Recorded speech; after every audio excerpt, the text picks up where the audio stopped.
Last year ఇదే రోజు ఇదే టైంకి బేబీ హెల్తీగా పుడుతుందా అన్హెల్తీగా పుడుతుందా, బాబు పుడతాడా పాప పుడతాడా, నార్మల్ అవుతుందా సి సెక్షన్ అవుతుందా, అమావాస్య ఒక రోజు ఉంది అమావాస్యలో పుడతాడేమో అని భయంతో అందరం చాలా టెన్షన్తో ఉన్నాం.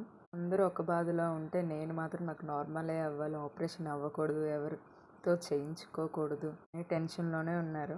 అంతలో డాక్టర్స్ చెప్పారు, అమ్మ నార్మల్ కదా ఆపరేషన్ చేయాలి, ఆపరేషన్కి రెడీ అవ్వు అని.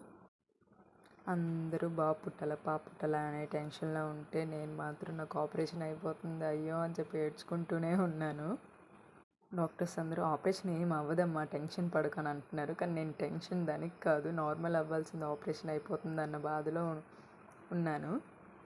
ఆ బాధలో ఉంటుండగానే ఆపరేషన్ అయిపోయింది. ఎప్పుడు అయ్యింది ఎలా అయిందని కూడా నాకు అసలు నేను ఆ థాట్లో లేను. ఇంకా బాబు పుట్టాడని చెప్పారు, అయినా సరే నా మొహంలో నవ్వే లేదు. అసలు నార్మల్ అవుతుంది అనుకున్నాను, ఆపరేషన్ అయిందన్న బాధలో ఉన్నాను. ఇప్పుడే పుట్టిన పిల్లాడిలాగా అనిపిస్తున్నాడు, కానీ అప్పుడే సంవత్సరం గడిచిపోయింది. కళ్ళ ముందే ఎదిగిపోతున్నట్టు కనిపించాడు. అప్పుడప్పుడు అనిపిస్తుంది అప్పుడే సంవత్సరం అయిపోయిందా అని. మార్నింగే లేచి రెడీ అయ్యి వాళ్ళ తాతమ్మ దగ్గర ఆశీర్వాదం తీసుకొని ఆ తర్వాత వాళ్ళ డాడీ వాళ్ళ మావయ్య అక్క వాళ్ళ దగ్గరికి వెళ్ళాము. వాళ్ళ దగ్గర ఆశీర్వాదం తీసుకొని స్వీట్స్ అవి ఇచ్చేసి ఇంటికి వచ్చేసాము. ఎలాంటోడో పుడతాడు, ఎంత అల్లరోడు పుడతాడని అస్సలు అనుకోలేదండి బాబు. చుక్కలు చూపించేస్తున్నాడు అందరికీ. ఆ స్టిల్స్